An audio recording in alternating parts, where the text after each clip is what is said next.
Well, Jordan, busy week for you. We're facing the media earlier this week and a new contract to celebrate today. Yeah, it's been a good week to be fair, so I'm happy to sign a contract for 3.5 years, so I look forward to the future and see what happens. It's quite a development of late for Jordan Thorniley, the young footballer. Yeah, well, I'm not getting ahead of myself, I've only just broke through sort of thing, but I need to just sort of try and stay around it now, kick on and improve more. Hopefully I'll get some more appearances under my belt before the end of the season. And obviously it's all led to this new contract.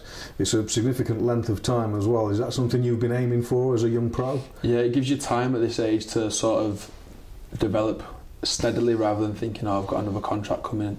I need to sort of panic, if you know what I mean. But if you've got a longer time, you get more confidence in yourself. It's hard to explain, but the longer you've got, the easier it is.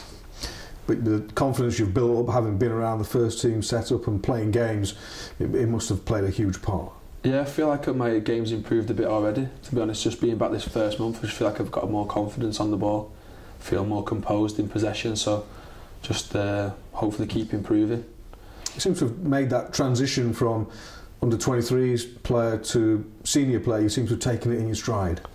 I think that was down to the loan spell, to be honest, just because if you go from 23 straight to the first team, it's it's a big step rather than having the step and then another step. So I think the Accrington spell did me really well, and obviously he was competing at the top end of the table, so the pressures and stuff, I got used to that, so I think that stood me in a good stead to come back here and do well. So it's given you a great platform for Sheffield Wednesday, obviously. Higher division, bigger club, more expectation?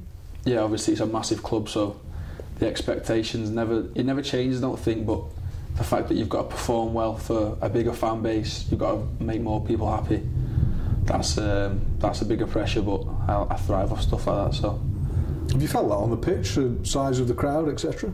To be honest, when I get on the pitch, you just focus on the game, I try to block everything out, but at the away games and the home games, you can hear the fans, you just got to do your best to focus on your job. Watching you over the past few games when you've played, you seem to have become more vocal. Does that come with more confidence? I've always been told, for being 18, that as a centre-back you need to be a leader and speak as much as you can. I just thought since I've got my chance I just need to do that and try and be a leader on the pitch, even if I'm young. I might be telling an experienced midfielder how to suck eggs, but it looks good on me, so if I can keep doing that, they might respect me more as a young lad coming in and being vocal, but that's what I try to do.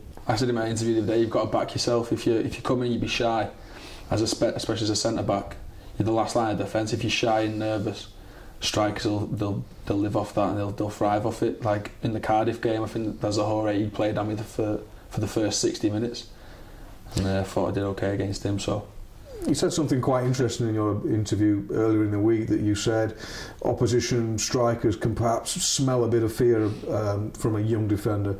How would you expand on that?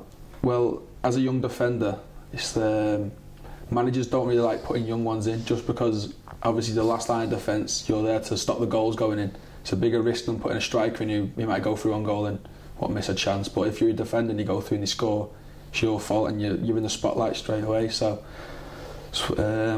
if a striker knows that you're young and you're nervous, then he's gonna be all over you. You don't seem like a nervous character. No, I try to be calm, just relaxed. That's how I like to play my games. How I am in life, to be honest, relaxed. So I try to be on the pitch. But you've benefited from the likes of Dan Leuven's alongside you, Poodle as well. Yeah, it helps playing alongside the experienced players, because they're talking to you all the way through the game. I'm enjoying it. Even the midfielders, they're all talking to you on the pitch. They help you through it. Seems to be a great spirit amongst the team at the minute, with the young lads coming through, coupled with the pros. Yeah, it's good for the academy. It's good for the club that the young players are coming through. Sean Clare, Jack Stubbs, the likes of them. Connor Kirby's been on the bench. Fred, he's got a sniff. So there's been Connor O'Grady as well. Been 5 or 6 of us really getting in and around it. So it's good on the whole. It's great for the academy. Yeah, it is, and the coaching staff at the academy as well. They've done a good job to obviously prepare us for the pathway into sort of the first team and bleed us into it. But yeah, it's been a great to the club really.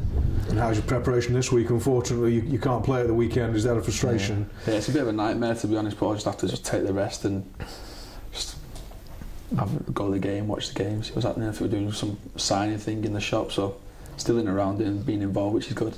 And hopefully back in the team, back in the Championship on Tuesday at Millwall. I hope so. Like any game time that I can get, like I just want to go out there and impress, do my job, get a clean sheet if I can, hopefully build on the win on Saturday. That's the main objective for the club now, obviously try and progress up the league, even if it is only 4 or 5 positions, but just to make sure we're safe, and then you never know what could happen then.